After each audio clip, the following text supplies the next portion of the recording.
Hello and welcome to the Garden of Hope podcast. I'm Nathan. I'm here with my lovely mother, Esther. and we are talking today about me, I guess. So it's kind of like a bit of a background to Nathan. And yeah, I have not been given the questions, so I don't really know what they're going to be, but I'm just willing to trust mum and trust that she's got my best intentions at heart. How you feeling today, mum? You feeling good? You're feeling good. So beautiful. Love it. Yeah, we're in Wooler at the moment. We're kind of in the middle of nowhere, but we've got this beautiful backdrop if you're watching on YouTube. And yeah, it's pretty stunning, isn't it? Yep. Love it always. So it's one of the it's kind of what inspired the Garden of Hope podcast, really, in a way, because this is just a massive garden, but it's all God's creation, and we're just basking in the sunshine at the moment. Yeah. Love it. So, take it away, Mum. I don't know what you're going to ask me, but I'm very intrigued. Feel free to ask me anything you want. Okay, dokes. What's the thing that you like doing the most? I really enjoy painting. I enjoy designing things. I'm a product designer by trade. I studied that at university. So I love designing things with my iPad, Apple Pencil. I love painting on big canvases. I love photography. I love videography. I've done that since I was a young age as well. I also love, reading the Bible. I love worshiping. I've got like this guitar that I was given. It's a beautiful Taylor guitar that I sort of write some songs on, and I sing. And yeah, I also play the drums as well, so I enjoy that. Yeah, lots of things. I that's not to mention all the sports, really. So like all, skateboarding, snowboarding, surfing, football, rugby. I think I'm quite an active mind. Why do you like those things so much? I think it just brings me joy, really, and that's kind of it. I just find things that interest me and have always really interested me. I think those things, being active but also being creative, have inspired me since I was really young. So Have you got any special memories from your childhood and earlier on in your life that sort of stand out to you that have brought you joy?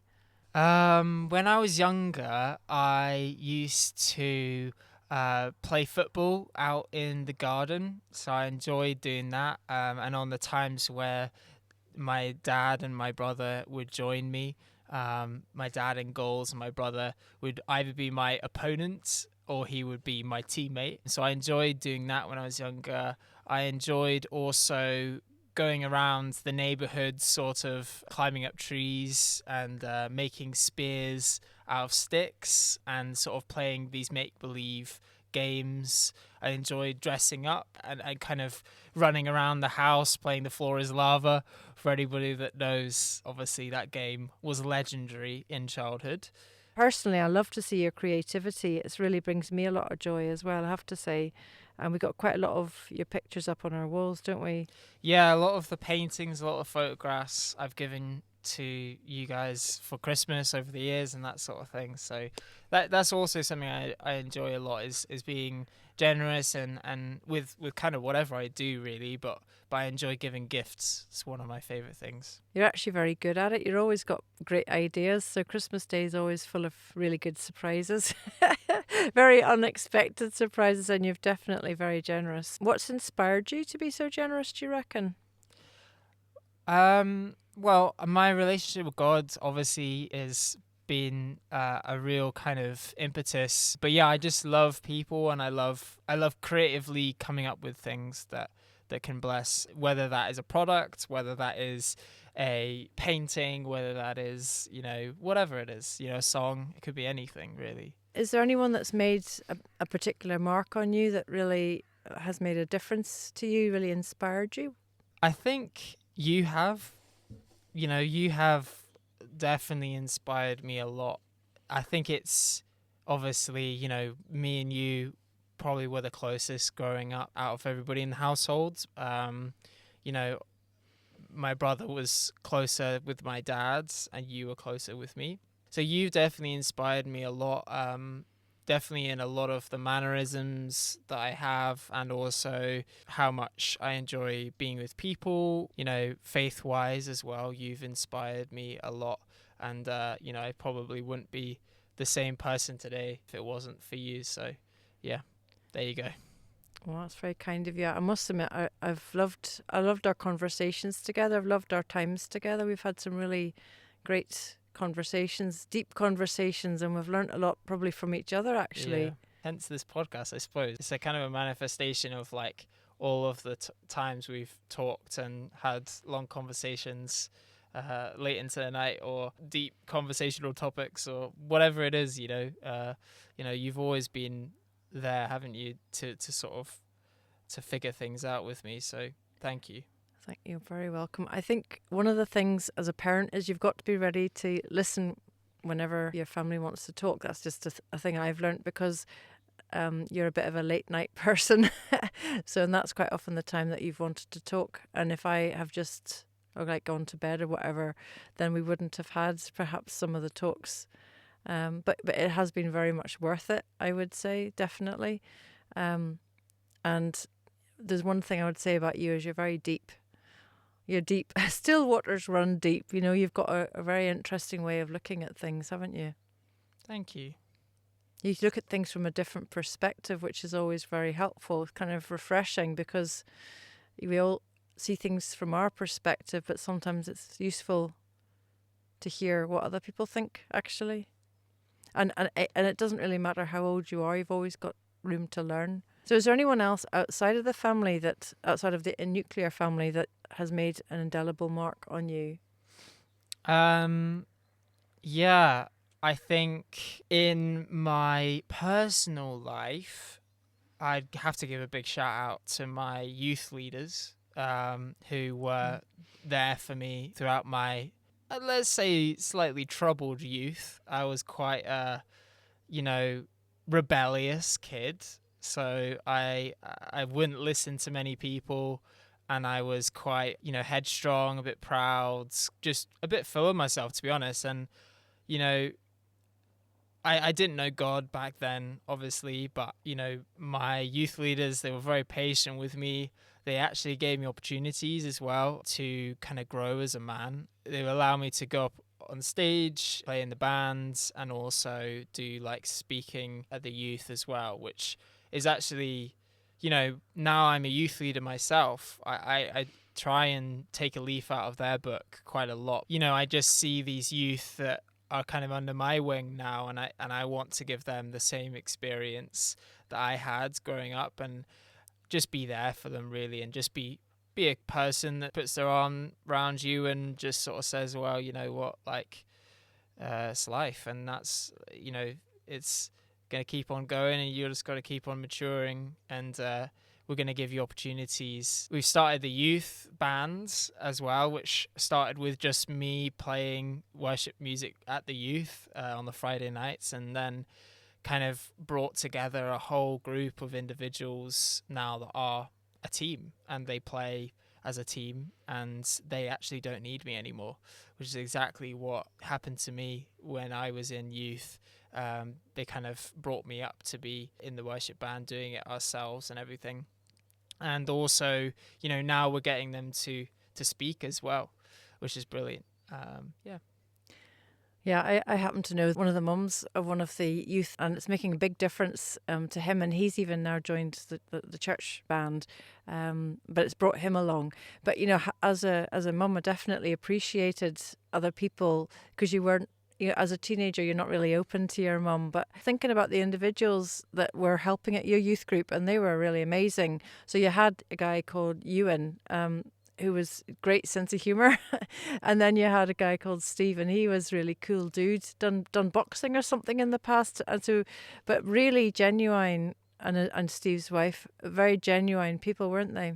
Yeah, big shout out to them. Anybody else you want to mention then from even later on, maybe when you're at university, or? Yeah, I mean, like, for my professional life now, as a founder of, Newfound Hope, I have had lots of mentors and have had lots of people that have impacted my life really positively. I'd say Shell Paris. Kind of took me under her wing a little bit at the back end of 2023. I just graduated university. We just ran into each other basically in Glasgow. She then invited me to join the Lions program, which is like a massive UK mentorship program that kind of invites a select amount of delegates to kind of develop their projects. So I'd sort of been trying and failing to be an entrepreneur at this point, and her inviting me in and then also making me feel welcome while I was there was a big thing for me as a sort of what would I have been, 21 years old at that point. I was still really green. I was still really young. So that was a really big thing. And then, you know, Gary Spicer, Helen Spicer, lovely people who also made me feel welcome on that program. Yeah, a lot of those delegates as well that, you know, I'm really friendly to this day with. So I think that Lions journey has been a big impact. In university, maybe there was a few people that helped me along my journey, but I think I really came into my own after I left and started really going into, you know, what I feel like God has called me to do, to empower kids of all abilities to spring forwards with newfound hope in their souls. And so many people come alongside us, whether it's Shrikant, whether it's Christy, whether it's Anu, whether it's, you know, my dad, who's been there right from the start. So many people I could mention really that have helped along the way. That's a long list, and it actually could be quite a lot longer if you Yeah, had I the time agree. to think about it. I was thinking about something that my dad said to you one time that inspired you. Yeah, I mean, your dad, my grandpa, is still a big role model for me because he really set the tone. Like, always had the dream of becoming an entrepreneur since I was like 8 years old. So yes, I was always trying to figure this out, and I was like, you know, pulling out teeth to get money under the pillow. I remember that. And then your teeth had to get straightened afterwards. Yes, that did cause a big problem for my teeth, unfortunately. You're And a one-off. and I got bullied for it as well. But you know, I got the money, so and you know, I would sell various different things like Yeezy, Supreme, and different things to make some money. I'd also sell other things. I can't remember. I tried to start a coffee business. I tried to start a clothing business. I tried to start all these different types of businesses. And we went down to the care home. He kind of had this moment in between, you know, not understanding who we were. He switched out of that and was like, you know, giving me advice on what to do with my life.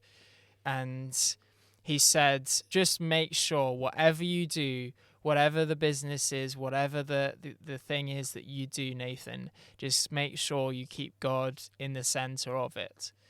And he was such a godly man and really influential right up until the end. You know, we'd read Bible verses and we'd pray with him. And he was also a surgeon. He was in medicine, and like, he had done so much in his life for people, to help people both with their health physically and also spiritually, as a kind of a missionary in India. Yeah, he just inspired me so much because, you know, he had done it himself, but he was now telling me something that he had done throughout his life to help people. And now I feel like I'm trying to carry on his legacy, really. Just trying to help as many people as I can, just like he did. Yeah, it was for me. It was a bit of a wow moment when he had that period of clarity for you, just at that moment, and then he reverted back to the dementia afterwards. It was pretty incredible. It was very moving, and I wished I'd recorded it, but we didn't do that at the time. Yeah, I have that recorded on my phone, not in like audio. I think I had it at one point, but I have it in text format, so I still go back to that from time to time. When you were in your final year of university, what was your final year project? Yeah, it was quite a big expedition, really. So I went to New York City and I did this film project, which was a massive leap of faith for me back in 2022. And I came back from New York really inspired because I'd seen so many people on the streets of New York, often without proper footwear. And I was really, really like kind of obsessed with footwear ever since I was really young. I would always look at people's feet first before I looked at their face. I mean, that sounds super weird, but that's just what I did, you know? So I just liked footwear. And I was set about this mission to make a shoe and to try and solve a problem because I'm a product designer and that's my job, right? So I was looking around, looking for problems. I would go to the elderly and I would ask them questions like, how can I solve a problem for you? I was thinking about going to the kind of homeless. I did lots of surveys in this, you know, elderly cafe, which was brilliant. It was really good fun, but it didn't really result in anything. It was when I went on holiday, actually, right here in Wooler, that I realized that it was right in front of me all that time. I went on a run with my brother, and yeah, he was bobbing up and down on his toes, and I was looking at his trainers when we got back from the run, and there was holes in his trainers. And even when we did stretches and stuff before the run, he was like shaking and he was struggling. His mobility was kind of impaired in that way. So, and I'd seen that a few times throughout my life. I hadn't really thought anything of it really, because yeah, I suppose I just hadn't looked into it. And the more and more I looked into it, the more I realized that there was a problem here, and the problem was toe walking. My brother was a toe walker and he walked on his tippy toes. He ran on his toes, and because he ran on his toes, it went into the front of his shoe and caused holes in his shoes. And mum and dad were having to replace his shoes every like few weeks or so. Yeah, that's right. We did try and mend them initially, but it didn't work. So I decided that I was going to make him a pair of shoes that wouldn't be able to break apart at the end. And also, throughout the process, I was trying to solve this underlying problem. It was a super niche problem that I hadn't really have heard before, but I did all this deep dive into the medical applications, all the underlying problems. I researched for hours and hours and hours and hours and hours. I also researched into foot care and how to like help his feet and how to help people's feet from that perspective as well, inspired by yourself actually, because you've been doing foot care for a long time. So those two things, footwear and foot care, were the two things I did my dissertation on. So I did a lot of research into both the physical human body and also how the footwear applications could potentially help my brother. So I made this shoe in virtual reality, made a model, and then made it into reality via 3D printing, and then tried it on his feet every single week, and we got better and better and better to the point where we had a fully fledged sandal, it was like a hiking sandal at that point with some footbed technology, which was trying to stop him from walking on his tippy toes as much. So that was my final year project, and that was really my first instance of looking outside myself and trying to help other people. It was a real step in the right direction towards carrying on the legacy of my family, who've all been in medicine or dentistry or in various different forms of helping people and their health. And yeah, it just felt right, I think. So that's what I did my final year project on. Just to remind me, what was the background you used when we were looking at the shoes in virtual reality? Because that was really interesting doing that.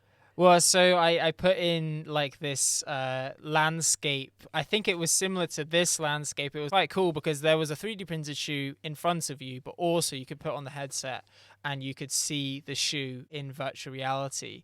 So yeah, it was quite the undertaking, and there was about 7 or 8 different processes involved in making that shoe. So I don't think I would do it again. But it was a very, very interesting project. The main reason why I did that whole project was to get to know my brother. And I really felt like the ice was broken between me and my brother during that project. And that was the biggest win out of the whole thing. That was amazing. So what did you actually do after university then? So basically, I won an award for that project, and it was quite a big surprise actually that I got an award for it. But in essence, I won this business award, and it sort of snowballed over the course of like 2 years, from 2023 to 2025, where I was sort of just going along with it, really, developing this technology inside the shoe, realizing that it could help millions of kids help their gait develop in a good way. Yeah, we wrote this book as well. I wrote this book like at the start of last year to help those kids. We were bullied when we were younger. Like we were bullied quite heavily for, you know, the neurodiversity and like various different parts of like basically just who we were. Like kids can be really cruel. It's called Amazing Island of Firm Foundation for anybody that stands on wobbly legs or has been bullied in the past. Where you find your firm foundation. I just feel like, you know, if at least one kid could be encouraged, someone could come alongside them and be their companion. Hopefully Ireland can do that for them. This time last year, what were you up to? I was wandering around trying to find a job because I had just graduated university and I had basically nowhere to go. I had tried to apply for a bunch of different highfalutin jobs, and I wasn't really getting any of them. So I was asking God basically what to do. I felt like God told me to get a humbling job, to get a job that would keep me staying put in the family household, to grow that relationship with my brother that I had developed during the university project. And I think it was a couple of days after that I literally found a job that just made complete sense. And I knew exactly that it was the right job as soon as I saw it. It was an autism practitioner job for Scottish autism. My brother has autism, and I've always wanted to get to know him more, and I've always wanted to understand him more. So yeah, I applied and I got the job. They put me through this like rigorous training program of basically how to understand somebody with autism. There's so many different things, you know, that I gained from this training, but it really just helped me to empathize and to love people that have autism more. And again, going back to my grandpa and his words, you know, of keeping God in the center. And God is love, you know, and he wants us to love the downtrodden, the people that are marginalized. And, you know, I think helping people has been my calling, really. And this was a step into that, and a training in that health care region, you know, there with them day to day, but I was there to look after their health. I was there to make sure that they didn't have a seizure, or if they did have a seizure, then, you know, I was looking after them, making sure they were okay. And if there was anything else that's happening, oftentimes it was anxiety related, even depression related, all sorts of different healthcare dietary things, like lots of things that was involved in the day-to-day of autism practicing. But most of all, what I loved about it was just the banter with my colleagues, and also with the people that I was looking after. I just loved looking after them and being there for them so that they could just have a better quality of life, I suppose.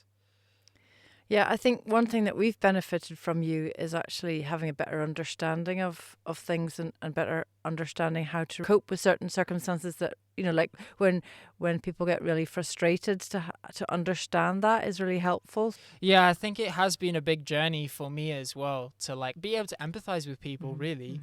I don't think I could do that when I was younger very well. God has really helped me in that area to grow in my empathy.